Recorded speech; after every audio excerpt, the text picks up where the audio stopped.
So I was a part of the paycheck game for a long time. And I don't feel bad about it. I needed to go through those experiences and those tough times to get me to where I am now. And that was ultimately to recognize that I was not managing my money well. My money habits that I thought were so strong were actually not that great, And they weren't great because they impacted me in many ways. Number one, I couldn't qualify for the first home that I approved, that I was pre-approved for. Like, I didn't get it. Number two is when I actually quit like a super toxic job, I really didn't have a real money plan. So that was very premature. And then three is when I actually got laid off from a former job and had no idea of what the hell I was going to do to make money. Unemployment was not giving what y'all think it gives, okay? Like, it was not covering no major bills, outside of my rent at the time, but it's not giving. Like, I'm not gonna say what I was gonna say, but like, government assistance, it don't give what y'all think it gives, and I know I see all the memes out there. But anyway, that's another story for another day. I needed to go through those tough times, and I feel like because I've been working since I was a teen, I always felt like I needed to compensate myself and reward myself for a good day or even a bad day, So like, in between meetings or like on work breaks, I would be looking at jobs. I would be online shopping, just doing not positive things, and that's why I ended up dealing with the things that I dealt with back then. And that wasn't healthy, because I knew I had goals. I knew I wanted to be a homeowner. I knew I wanted to travel a little more. I knew I wanted to be able to go out and enjoy life without worrying about if I could afford it, And if I couldn't afford it, not having to force myself to get deeper in debt or rely on credit to make it happen.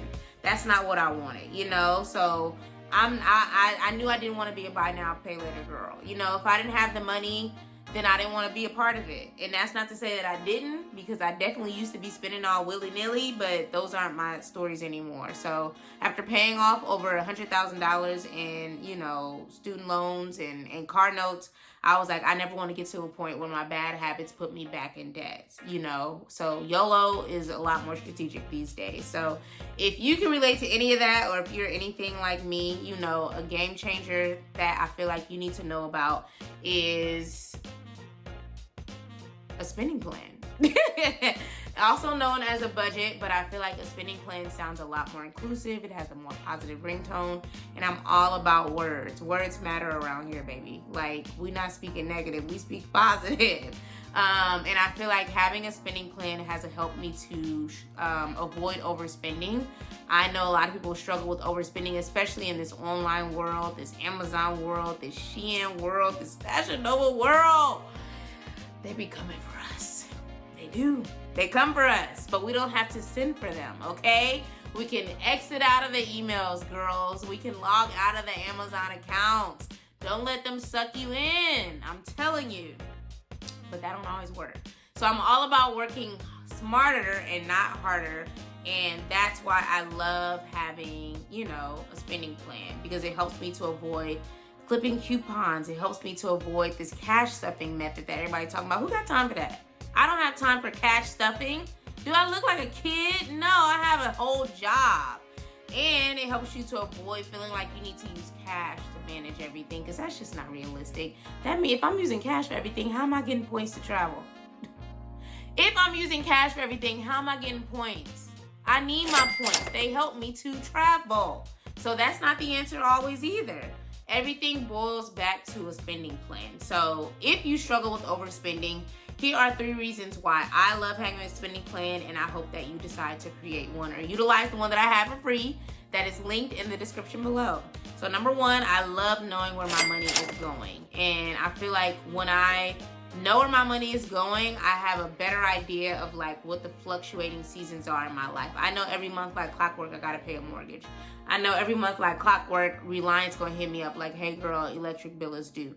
And that's fine. Those are the things that we tend to anticipate. But the things that often sneak up in on us, especially on work breaks and constantly scrolling on Instagram, are those impulsive purchases. And that is what pushes our budget into the water. And we don't want to be sinking, we want to be floating. We want to be looking at y'all being like, dang, y'all in the water enjoying yourselves, not dying. No, we want to see people thriving, and knowing where my money is going helps me to do that much better. So being able to log into this spending plan from a month-to-month basis and see what's coming and what has happened has been a game changer. It helps me to become more empowered, and it helps me to understand when I'll be able to accomplish my goals based on where my money is going and based on what money is coming in. So that's point one. Point two is I'm able to use my spending plan to set boundaries and not restrictions. I don't know about y'all, but I don't like people telling me what to do. I don't like people to tell me what to do with my money.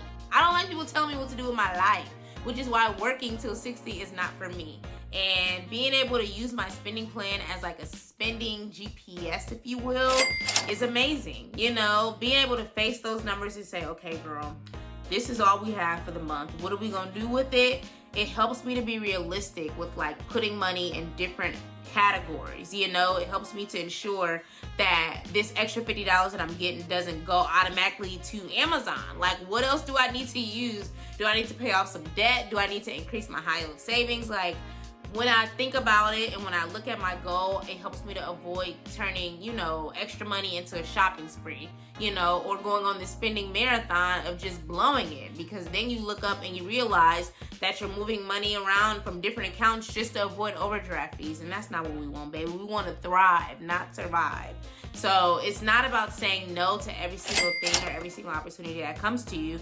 It's being strategic with the yes that you choose and making sure that that yes is actually within your means so that you don't go deeper into debt. So if you want a copy of this, again, you can create your own, or you can just save yourself time and use the one that I created. It is free to download. It's linked in the description. And it's especially great for the 9-to-5 girlies because it includes some of the things that only we have to deal with versus those that you may be self-employed or have employees. Like, that's not where we are. So it's realistic and it's unique to us. And again, that is free and it's linked in the description. And then third is that it can help you to avoid debt. Again, I don't believe in buy now, pay later. I don't believe, like, if I ain't got the money, I'm not doing it.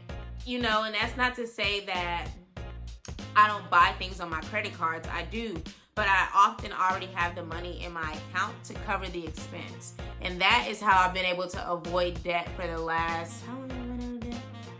7 years. That's how I've been able to avoid debt, because I don't buy things that I can't afford, And I know that there are, buy now, pay later has tons of companies attached to it, and they making bank because people want what they want right now. But I've learned to embrace the beauty of not sacrifice, because I wouldn't say I sacrifice. I very much am still a YOLO girl, but I'm a YOLO girl strategically.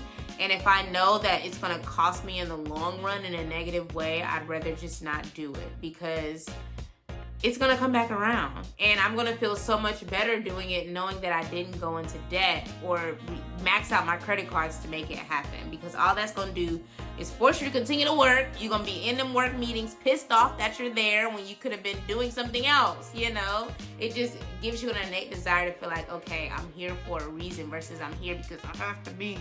And I have been in that place many times working over the course of 20 plus years, okay? So I want you to avoid any unnecessary debt, and having a spending plan helps you to avoid overspending and spending towards things that matter first, so that all the other things that you enjoy can come as well. I'm not telling you not to do the things you love.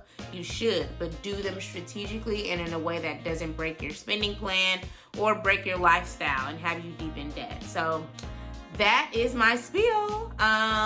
Comment below and let me know if you struggle with overspending and what you are doing to combat it. And then if you already have the spending plan, comment below and let me know what you think about it. I'm always open to feedback and making it better. And let me know if this was helpful as well. So thank you so much for watching, and I will see you on the next one.